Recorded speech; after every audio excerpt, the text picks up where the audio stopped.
Explorers, welcome back to the Starfield Lorecast. This is your host, Tom, or Robots. I'm here with Dave Chaffins, and today we are transitioning. We've been talking a lot over the last few months about all of the different factions and groups in Starfield. Today we're going to start taking a look at characters. And Dave, who are we starting with? Well, I'm reminiscing about my mother, and she was a choir teacher for 30 years. And so they had choral warm-ups, and one of them was Sarah, sitting in a Chevrolet. All day long, she sits and shifts, and sits and shifts. Sarah, sitting in a Chevrolet. Sits and shifts. Man, that's a... I can see why that's a warm-up. As an eighth grader. Oh, boy. That is ripe for all sorts of things. Man, that is not in the show notes, but thank you for sharing that. You never know what kind of tidbit I'm going to come with. When I think of Sarah Morgan, I think Morgan & Morgan. And anybody who lives in Florida has heard of Morgan & Morgan for the people. They're a law firm. They claim to be the biggest law firm in the country. I don't know. It's probably true. But I mean, it's in an advertisement. So everything in advertisements are true all the time. So yeah, it's probably true. Yeah. But we're talking about our good buddy, Sarah Morgan, one of the first people we meet at Constellation. Not the first person, but one of them. And somebody who is a key companion, somebody who is a romance option. There's a lot going on with her, and if you go through some of the quest lines with her, talk to her about her personal life, you can learn a lot about her background, and it's actually more deep and interesting than you may assume from the beginning, because she just kind of comes across, I don't know, Dave, does she come across as kind of she's not a goody two-shoes, but she's definitely straight-laced.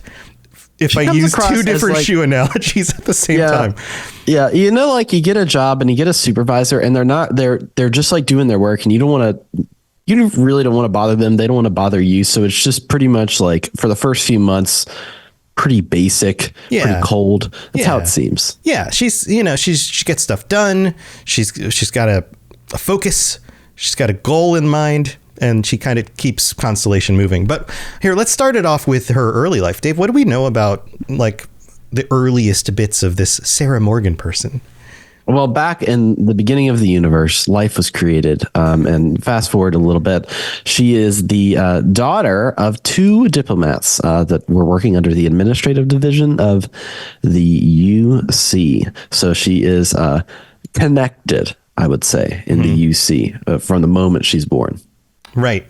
Okay, so we know she comes from some diplomats, and then what's the next thing we know? Because we only get these little glimpses, right? Little glimpses from conversations. So little glimpses in the character. So she goes to school, like anyone goes to school, and she talks specifically about a band that she joined called Ironic Comet, in which she played drums. Yeah, I love this. Doesn't Ironic Comet sound like a band from high school? Like, yes, very much so. This feels like your best friend is like, hey, I came up with a name for our band. It's the best one ever.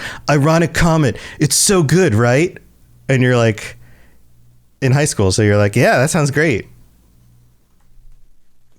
Okay. And it's funny, playing the local music scene. You've played a more national music scene. I always really like and enjoy band names. My favorite one that I've come across is Hurl Brickbat, and it was done in a very West Virginia's pretty accenting, and so everybody would just say Hurl Brickbat, Hurl Brickbat, and just. Ironic Comet feels like it's right in there with the leagues with Hurl Brickbat. Yeah, I remember having conversations, and we'll move on for sure. This is quite a tangent, but I remember having conversations with bandmates where we were trying to come up with band names, and most of the time the polite response was, that'd be a better name for a song. It was a nice way of saying, that's a terrible band name. idea. But it's a peek into Sarah Morgan's kind of persona of like, this feels like the thing that you're like, tell two truths and one lie, and this is one of the truths that people would think is a lie. You know what I mean? Right. For Sarah Morgan. Right. Okay, so she played in bands. She went to school. Yeah, she went to school. When she was out of school, she was given a 1-year apprenticeship to work under a diplomat at the administrative division. So the division that her parents come from decided, hey, you know what's great? Nepotism. So we're going to get you your internship, and you're going to go work for them. That's kind of how it goes. That is how it goes, unless you are Sarah Morgan, in which you tick off your entire family and join the military. pretty much this decision caused a huge rift between her and her parents, and pretty much they didn't talk for a long time. Yeah, so this is interesting because she has parents who were diplomats, we're assuming from the diplomatic part of the administration division, right? So people who are very careful with their words, they're very, that seems like part of her character. But there is this other side to her, this military experience, and some of the, I don't know if it's exactly PTSD, but some of the influence in her future decisions and how she makes choices definitely come from this military career. So what do we know about that? Yeah, so her military career, she started as a ship navigator and started working during the Colony War. But pretty much right as soon as the Colony War kicked off in its first few battles, Sarah's dad was actually killed. He doesn't have a name. He was actually killed in a conflict, and she attended the funeral and had to essentially reconcile with her mother and been like, "Oh, I'm sorry I didn't talk to you, and now my dad's dead. Sorry about it." Yeah, tragedy brings people together sometimes. Yeah. So okay, so she's in the military, but then the next thing we know is about the Battle of Cassiopeia, which is this huge moment for her. Right. So there was a major naval battle about the planet Cassiopeia 1. So the UC actually was like really in danger. They suffered severe losses. And the chief navigator of the ship was Sarah Morgan. And after the line of command was killed, Sarah was up next for line of command in the middle of this battle. And she took command of the UC Dauntless and managed to finish the fight with a limited crew, and then made it to their ship's escape pods. And then they crashed onto Cassiopeia 1, and she could not find her crew, and only she was able to be rescued and survive. Yeah. I mean, this is a huge character development kind of moment. You don't go through something like this, taking responsibility for something that you probably weren't fully trained for, and then feel like you lose the rest of your crew. You're the only one who survives. There's a lot of survivor guilt, I'm sure, that comes from that. Why did I survive? Why couldn't I have saved other people? Did I make the right choices? Right. And when you're put into that leadership position that you don't ask for, like you're not asking for that, that's tough in general. Yeah. And we see this play out in her character and in the way that she seems to make choices in the game, the way she interacts with you. She's very capable, but there's also this element of being very careful at the same time. Right. Right. She's always careful in what decision to make, and that it is maximum uses the correct amount of resources for the role. So she'll praise like, "Oh, you used money to solve you getting in a conflict with somebody. Okay, great. That's perfect. We don't want to be in right. We do not take unnecessary journeys. Do not cross dangerous roads." If you know what I mean.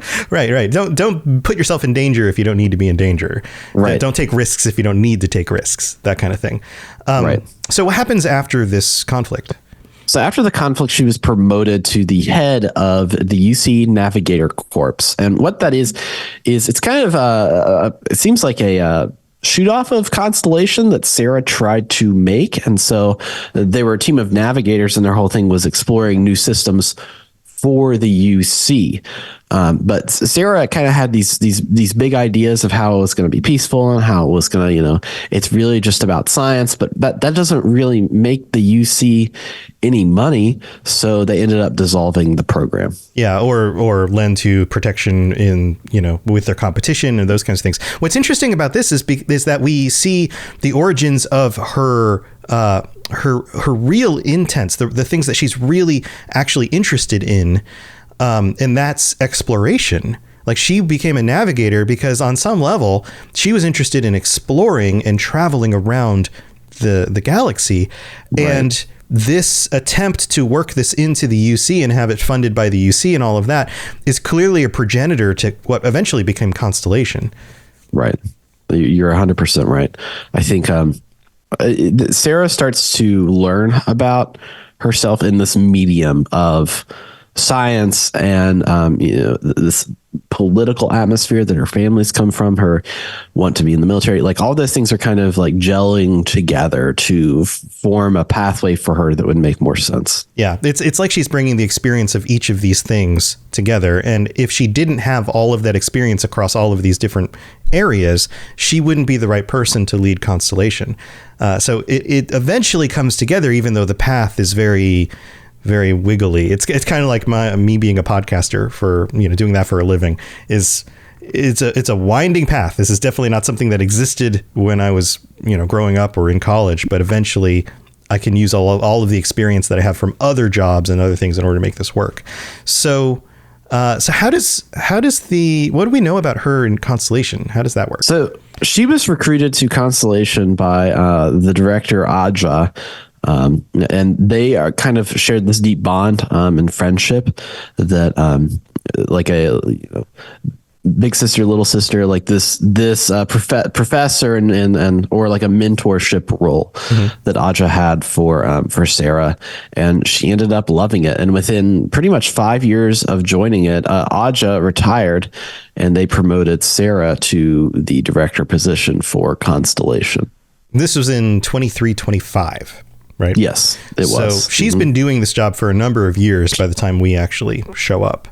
And she wants to pass on this relationship that she had with Aja. And if you notice in the game, Noelle is one of the NPCs that's there.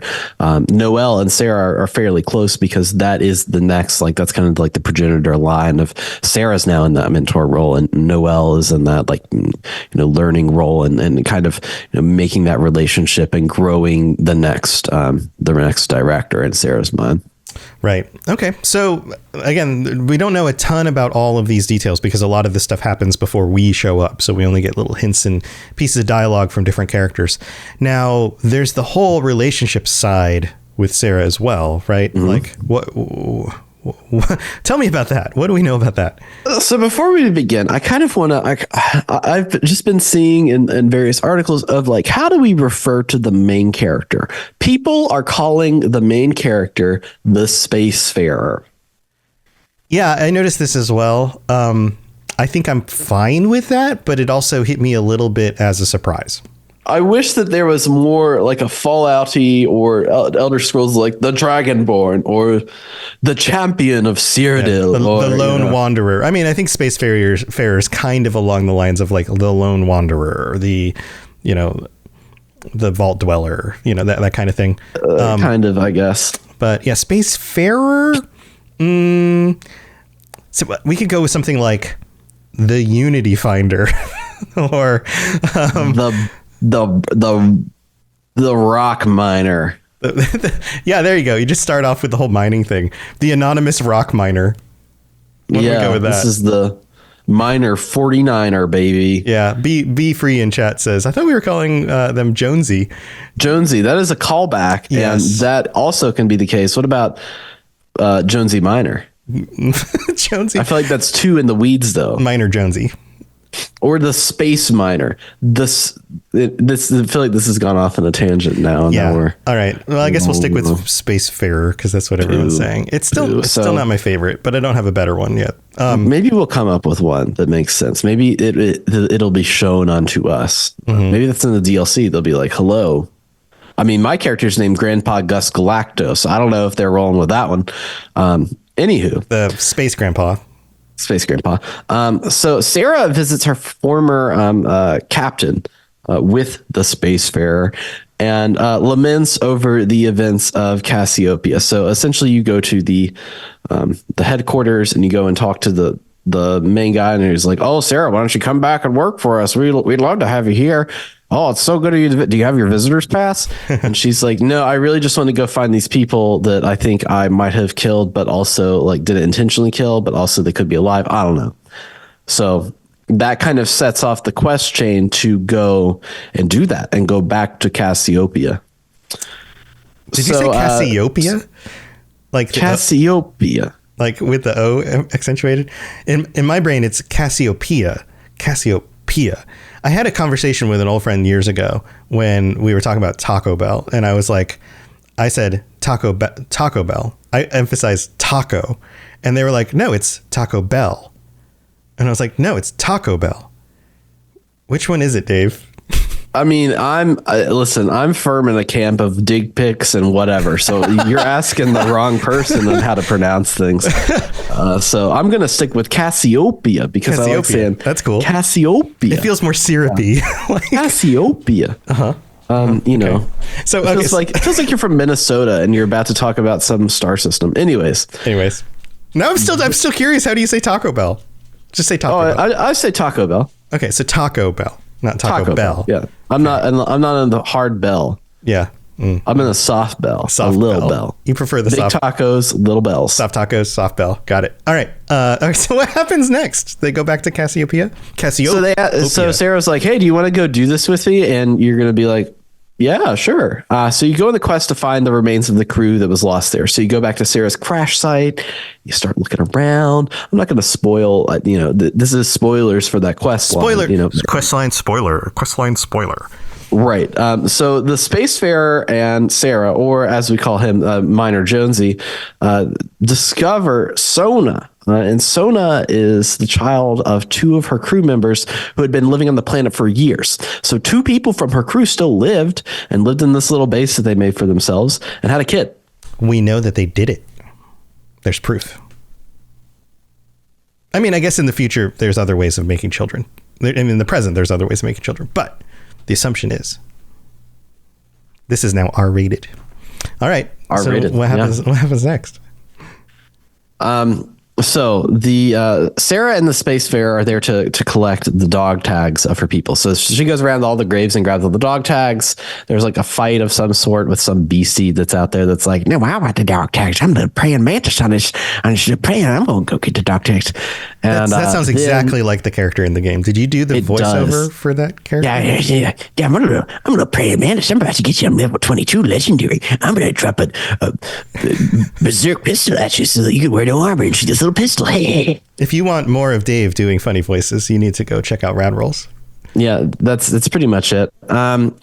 So then the Spacefarer and Sarah go back to Sana and they're like, hey, so you can stay here and enjoy the planet with these guys, or you can come with us back to Constellation. And I didn't have the time to go and see what. Oh, you're fine here. We're just going to leave you later because I'm not that kind of guy. I'm in these Bethesda games, I collect people like Pokemon, and I will say whatever you need me to say to get you to the next level. I'm that deceptive in my workings. I'll be whatever you want me to be when I'm around you, but the moment you're out of my squad, then it's pirate time. Anyways, so then you recruit Sarah, if you do the option that I gave, to come back with you to Constellation. And Sona and Sarah actually are there. Sona goes back to Constellation. She's living in Constellation. She's walking around. Now, does she look exactly like Korra? Maybe. It's the Bethesda thing where all the kids look the same. Is that kind of weird? Yeah. And then it's like, it's very strange. Also, their names have the same vowels and the same Korra, Sona. Maybe they're twins. Oh, that's weird. So you mean to tell me what you're trying to say is Sam Coe went and he did the ugly with one of these lost crew members on the Ninja's planet and then had a kid. Yep. And then but didn't know it. GTFO out of there. Yeah, he didn't know it. And they're siblings, and that's why they look similar. I mean, I like that headcanon, but that just sounds like it's from a plot from like Days of Our Lives or Passions or something like that. Or a really clickbaity YouTube video.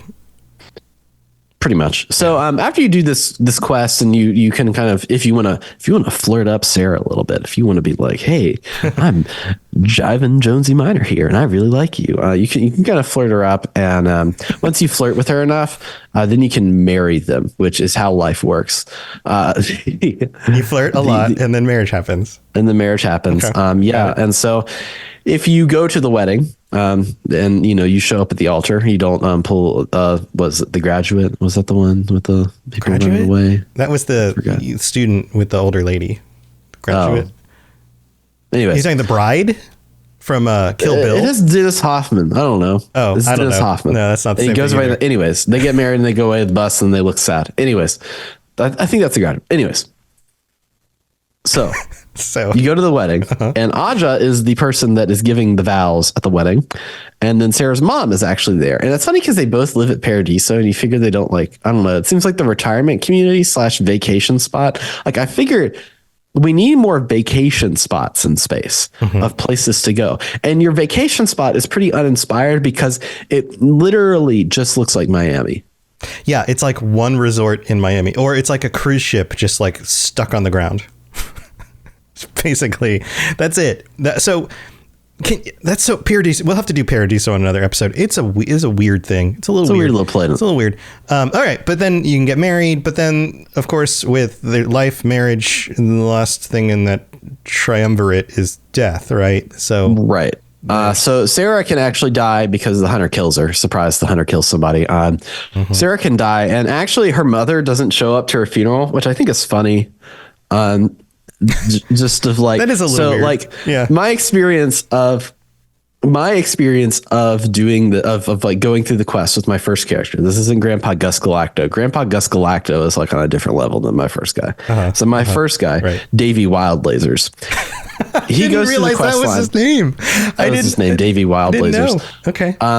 He goes to the quest line, and since Sarah's just always with me, I take her for granted. But then I turn around and the hunter kills her, and I'm like, oh. And then we go to the funeral, and then everybody's like, oh man, Sarah was great. Sarah was perfect. We miss her so much, and blah blah blah. And it's like you're hearing all these things after she's dead, and I'm like, maybe she was great. I don't know. Maybe I just ignored this person. And so it was like time to speak at the funeral. And I was like, well, I can say a nice thing, but I don't really believe any of this. So I have to hear the whole time about how much they miss Sarah, how much Sarah's gone. So when I jump to the other universe, I'm like, okay, well, clearly I got to romance this person because everybody freaking loves Check her. it out. She sounds amazing. Yeah. I romance her. And then her mom shows up at the wedding. And I'm like, hey, you weren't at the funeral. Why Yeah. didn't you come to the funeral? Maybe because you didn't meet her in the game, she didn't really exist yet, and so in that version, she doesn't come to the because you didn't reconcile them. No, I through the didn't quest line. reconcile. I mean, So- they're already reconciled. There's no reconciliation. Oh, that's right. There's That's no reconciliation. Right, but like storyline. the whole meeting thing again in front of you, that sort of thing didn't happen right in the quest line. So maybe that's what needs to happen. And then if she dies, then the mom does show up at the funeral. That'd be worth testing out. I'm sure somebody out there has tested it out. There are people who have played 1,000 hours of this game at this point. That's the thing with companions is like there's a number of different ways and iterations and things that you can do. Like I don't know what happens when you leave Sona there. That feels like a supervillain origin story. Yeah, I don't know either. So if you have more knowledge about some of these things, because we haven't been able to test out every single version of every little thing, that would take hundreds and hundreds of hours. But if you have, then let us know, and maybe we'll fill this in on a future episode. Shoot us an email. There's links in the show notes, and you can also join us on the Discord. All of that stuff. We'd love to learn more if possible. But first, we got to go take a break to go thank our patrons, and we will be back because we've got some discussion questions, and of course, the most important one. What kind of band was Ironic Comet? That's what I want to know. So don't go anywhere.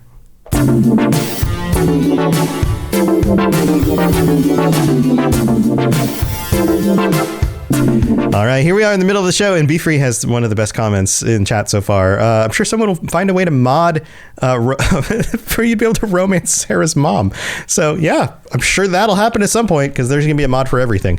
But thank you for checking out the show. Thank you for being here. And thank you to all of our patrons, including Commander Marcus Shepard, our Space Lord, who gets a shout out every week. And thank you to all the rest of our patrons as well for your support. We can't do the show without you, and we very much appreciate it. Head over to patreon.com/Starfield Lorecast to take a look at all the different stuff you can get. Ad-free episodes, it's very cheap to get that. But then if you sign up at higher levels, you get special stickers, custom designed stickers and t-shirts. And then you can also join us for our patron chats every month. So lots of fun stuff over there. Also, if you'd like to help us out in other ways, you can leave a 5-star review on Apple Podcasts. That's extremely helpful as well. And thank you for all the support from all of you out there. We really do appreciate it. All right, let's move on with some discussion questions because there's some things we don't really know about Sarah, and we'd like to know more.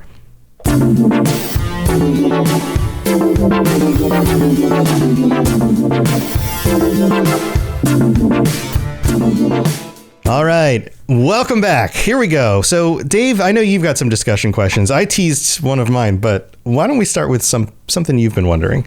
Well, I want to go back to this comment that you talked about. What if you just walked up to Sarah and you're like, all right, Sarah, here's the thing. Look at me in the eyes. I'm your dad now. I'm your dad. Wait, why? Why are we doing this? What? Because we romanced Sarah's mom. So now. Oh, this is the way you inform her that you are now her. Yeah, this father? is the dialogue. This isn't like an intimidation just thing. Just cut this and put it in the game. Sarah, I'm your dad now. And you're going to be happy about the life that I enjoy that I bring to your mother across the stars and in the Constellation Building. I think you've been watching too much reality TV. A little bit. That would be very uncomfortable. All right. So do you have another question or thought about Sarah? Oh, discussion questions. Yeah. Let's do that. Yeah. So is Sarah a good director of Constellation? Is she doing a good job? Is she doing a good job directing Constellation? It's this weird for me, it seems like a weird combination because you get there, you meet her, you get this little intro. It looks like everything's going pretty well because they're starting to find some things. The place is really decked out. It's a really nice looking building. There's members who are all busy doing their stuff, but then there's a lot of this like wonkiness going on with like Barrett is now stuck at a mining colony because he gave you his ship and that was unexpected.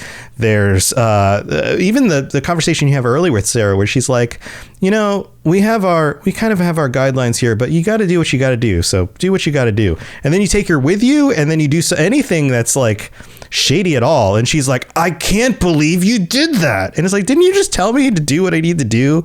Like, what's up? So I get mixed signals. How do you feel?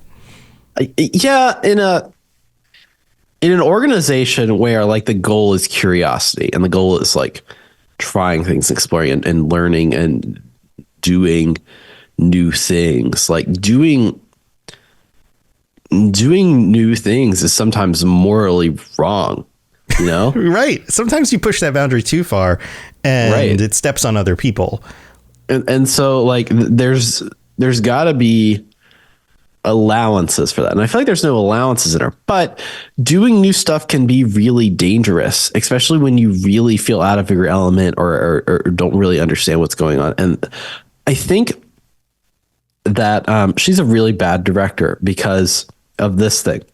I think she took those artifacts, put them in this big whoopsie-doo globe in the middle of her little area, and then didn't think that maybe there was a bad guy out there. Everybody knows once you discover the secret artifacts with powers that there's always a bad guy. There's always, it's in every single media. Have you seen an Indiana Jones movie at all? You discover the thing, it gets stolen by the bad guys. There's bad guys out there. They want to kill you. Once you encounter them for the first time, that should be like a red flag of like, oh crap, we need to maybe we need some security stuff. You know, maybe we need to secure ourselves. That is a little weird now that you bring it up. You have these relics that have been discovered across the galaxy that nobody's ever discovered before, and they're being kept in a non-guarded building out in the open, and anybody can just walk in. It feels like she's too tight on like you as a person, but pretty lax with everything else. Yeah, that is weird. And I get it. Like Constellation has its limitations. Oh, wait, no, Walter's there with all the money in the world. He could at least buy some or pay some security to just hang out. Right. I mean, come on. Right. You're right. That is weird. Right. And so if you're going to do that, if you're going to have that, then great. Then you're congruent as a person. And it's like, yeah, I'm a real tightwad. Like, sure. But it feels like she's like uptight about the wrong things and then like pretty relaxed about the wrong things as well. Yeah. Yeah. There are some weird inconsistencies, I would say, in her character. And I mean, it's a video game. There's a lot of different writers who work on these. Like the person who did her backstory may not be the same person who does her romance options. I'm not saying that it's bad. It's bad writing. Like there are people like, I'm looking at it as like the person who's the director of Constellation. Like I'm saying that like, you know, that management situation that she's done, Yeah. very poor. It doesn't come together. She needs to get on an employee improvement plan, I think. Right. And Okay. All right. So outside of that, what do you think about Sona? Like she Yes, had I wonder- responsibility over Sona's parents, and then tragedy happens, and then doesn't discover what goes on for years. Is she responsible for this kid? So I wonder about where responsibility and capacity happens with Sarah of she feels like she has to atone for her kids, but also taking care of a 8 to 12 or 14-year-old is a responsibility in itself. It's just, it feels confusing to me of why it's oh, the options are I either live you here or you're now my daughter, instead of I can help get you set up. Right. I know people in the UC that can there's probably an actual group out there that helps find parents for children and takes care of orphans and all of that. Right. Right. To me, it's not oh, do we leave her? Because what she wants to do is leave her in her natural habitat. She seems happy there. And she's I want, Sona's I want to stay here. I don't want to go with you. And you have to convince her of that. So wouldn't there be a third middle option for that where it's oh, well, you're either with me or you're here on Cassiopeia. I leave you, or you are my daughter and you will do everything I say. Whoa. You're either my daughter or you're one of their daughters. Yeah, that is a little weird too. It feels like sometimes, and so from there's the inside the story version of what's going on here, which feels very limiting. So then my natural instinct is to go meta, what is actually happening here? That feels right. Well, they only had so many resources, and an actual concept of well, here, let me take you back to the UC. Let's find the right authorities. Let's do what we need to in order to get you properly processed. Right. But I'm thinking about you don't have to go through that. You can just be Sarah's going to do that in her off time. Sarah spent some time just that's true. Standing around, standing in front of you, standing in doorways. Right. It could be a dialogue. Me and Cora, we read some books last night. There's it could be a dialogue thing of why don't you come back with me and I will take you to the organization that helps, deal with whatever. And right. Yeah. And that could have been an option, and you could just go, yes. And then they get on your ship, and then next time you're at a place somewhere, they disappear and they do a thing, hey, remember that girl I found on that planet? I didn't give her to the praying mantises, but I did get her set up at a boarding school, and she's pretty happy about it. Right. Right now she has other kids to play with, and now she has friends and potential, role models or whoever. Right. All right. So yeah, that part also weird. I like this next question you have. Yeah. My question is Sarah a Nepo baby, and does Constellation show closer ties to the UC? I mean, pretty much I think the answer is yes to both of those. And there's definitely, okay, so let's talk about the Constellation. Constellation absolutely has closer ties to the UC. I mean, look at where it's located. It has support. It was founded by people who have ties to the UC. All of that stuff is there, right? I feel like that they should and the reason it's okay, where Constellation is located, sure, you can put a station in New Atlantis, but you put the space station, the Eye, you put that in the same system as your other. Don't you want to put that if it's the Eye and it's scanning new planets, don't you want to put that on out there, chuck that space station out to, I don't know, Timbuktu. Yeah. Or 3. That's Timbuk and then Roman numeral 2, by the way, because, planets. Yeah. Timbuk is a planetary system. Timbuk, yes. Yep. The Timbuk all right. So system. What about the Nepo baby? Because clearly she comes from some level of affluence, and then she rebels against it. Right. And so the military experience and going to the military like that has to take her parents off, but she already has this intel, and she's obviously into the navigation stuff, and then pretty much gets assigned a new department to see if it'll work. That feels like nepotism to me. Yeah. After she fails actually saving her crew during a major conflict, she doesn't really succeed. I mean, she succeeds in surviving, but that's about it. Right. That wasn't hey, good job at that big important battle. We're going to give you a promotion. Why don't you pick out a new thing you'd like to start and we'll help fund it? No, that's not what happened. And it's funny because like, does Sarah being the director also put them closer to the UC stuff? Like, I feel like that the UC is so involved that they just have the other members of Constellation are just like people that like the UC sometimes. Like they're like the people that are closest to. It's like Sam Coe's like, I'm done being a ranger. I'm not a ranger anymore. I don't want to be a ranger. I think the system's broken. Yeah, I'm not a big fan of the UC either, but it's cool. It's fine. It's fine. Right. Or like, you know, Right. the other lady that I forgot her name. Andreja? Yeah, her. Yeah, Andreja, one of the main characters of the game. Yeah. I names she's fall out of my like, brain all the time. I'm not in the Serpent's Embrace, but I like Constellation. They're pretty cool, and so therefore I kind of, you know, I like living in the UC. That's kind of cool. Yeah. Same goes for the pirate guy on the eye. Yeah, you know, right. Popeye that lives up there. Yeah, they all have kind of like broken connections to their old stuff, and I mean, UC comes across as the most neutral faction of the factions. Like, if you want to become a citizen, there are ways to do that.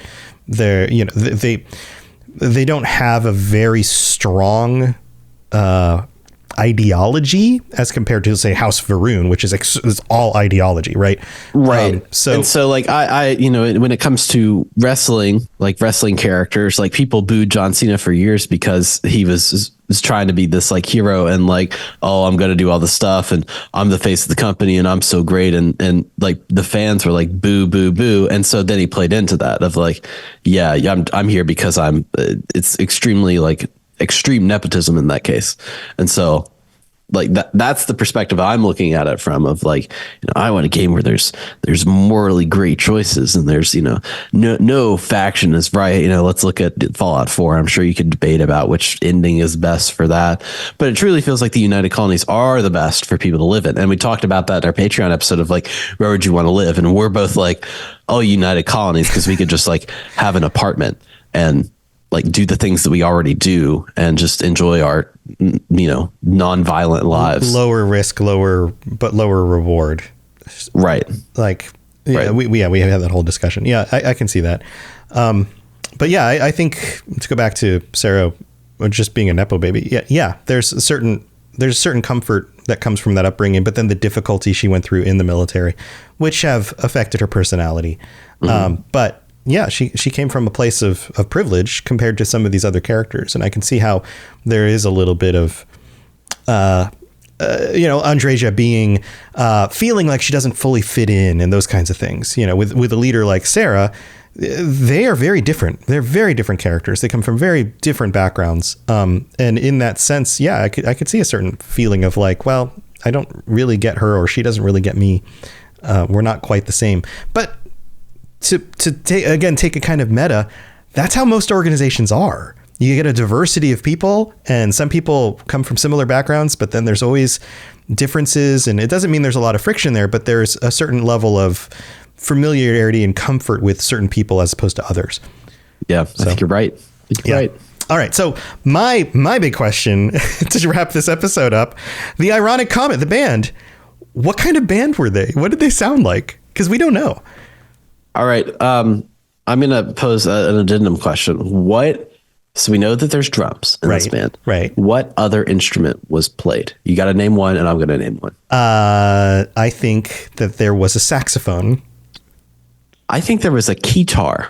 A keytar and a saxophone and a drum set. And we're talking like physical drums in the future. We can very easily, just like today, not have physical drums, but she was a physical drummer with a saxophone and a keytar. That means that they are some sort of strange fusion jazz trio.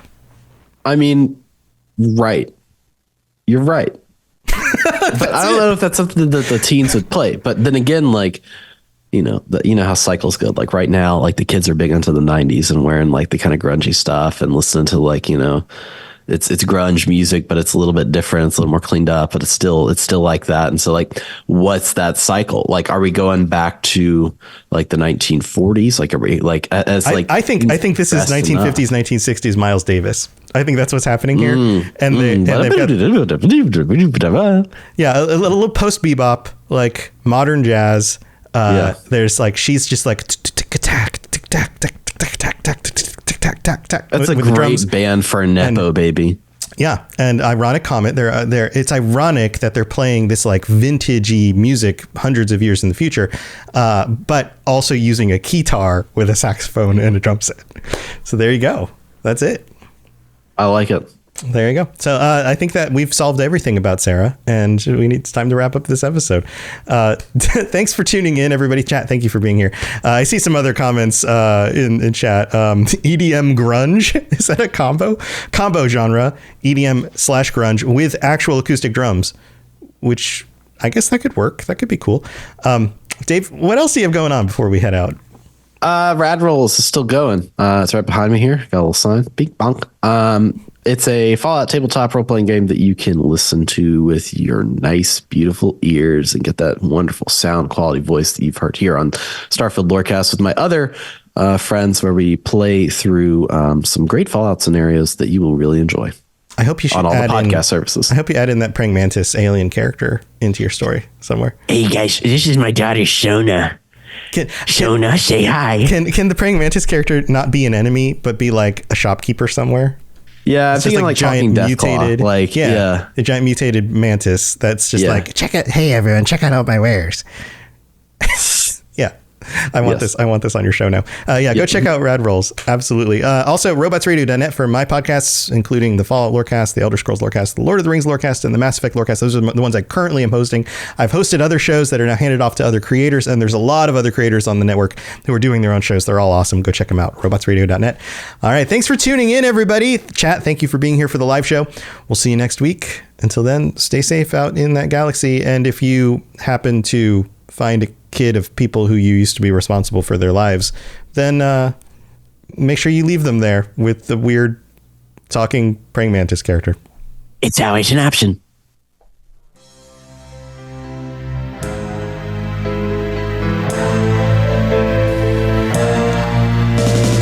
Thanks for listening to the podcast. We hope that you enjoyed this show. Did you know that parodies are copyright protected? Tell a friend and review On iTunes. or other services. Dave and Tom excited for Starfield.